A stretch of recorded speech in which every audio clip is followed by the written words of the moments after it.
আসসালামু আলাইকুম। আপনারা সবাই কেমন আছেন? আমি আলহামদুলিল্লাহ ভালো আছি। মেয়ে বাচ্চারা যখন একটু বড় হইতে শুরু করে, কথা একটু ২-২.৫ বছর হয়, তখন থেকে দেখা যায় মায়ের ওড়না বা বাড়ির মায়ের চুল মোছার গামছা পরে, পরে শাড়ি পরা শুরু করে। তো এটা তাদের একটা সহজাত আল্লাহ হয়তো দিয়ে দিছে। আমি ছোটবেলাও আমারও এরকম হইছে। আমি ছোটবেলা থেকেই দেখতাম ওই ওড়না-টোড়না পেঁচায়-পোঁচায় থাকতে পছন্দ করতাম। তো এখনকার যেমন ছোট বাচ্চারা পুতুল নিয়ে খেলে। আমাদের সময় তো পুতুল-টুতুল ছিল না।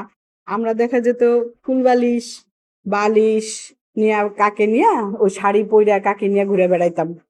ঘরের ভিতরেই থাকতাম, ঘুরে বেড়াইতাম। তো আমিও এরকম বড় হওয়ার পরও দেখা যেতেছে আমার মায়ের শাড়ি, আমার মা একটা অভ্যাস হয়ে গেল, ফার্স্ট যে শাড়ি, সুতি শাড়ি হোক, যেই শাড়ি হোক, ফার্স্ট আমারে পরাইতো, আমি পরতাম। তারপরে অনেক সময় যে উপহার পাইছে সেই শাড়িগুলো আমার রেখে দিত, গেলে আমি পরতাম। এই বয়স, এই যে এই বয়সও, এই ২-৪ বছর আগেও দেখা যেত মায় কেউ হয়তো একটা শাড়ি গিফট করছে, সেই শাড়িটা রেখে দিছে, আমি পরুম, তারপরে সে পরতো। আবার বিয়ের পর আমি আমার শাশুড়ির শাড়ি পরতাম। আমার শ্বশুরে আমার শাশুড়ির জন্য অনেক শাড়ি কিনতো।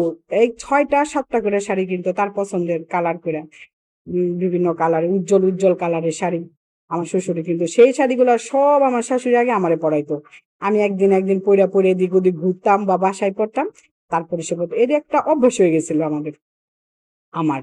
তারপরে দেখা গেল আম আমার স্কুলে চাকরি করতাম, সেই সুবাদে আমার ননাসও, আমার মেজো ননাসও শাড়ি, তার শাড়ি সে হয়তো পরে নাই বা অল্প পরছে, আলমারিতে অনেক শাড়ি আছে, সেগুলো আমার জন্য নিয়ে আসতো। বলতো, "তুমি এগুলা পরে স্কুলে যাও। ই করো, পড়ো, ভাল লাগবে তোমারে পড়লে।" তো শাড়ির একটা শখ ছিল আমার অনেক, কিন্তু আমার কালেকশনে আমার শাড়ি কম ছিল।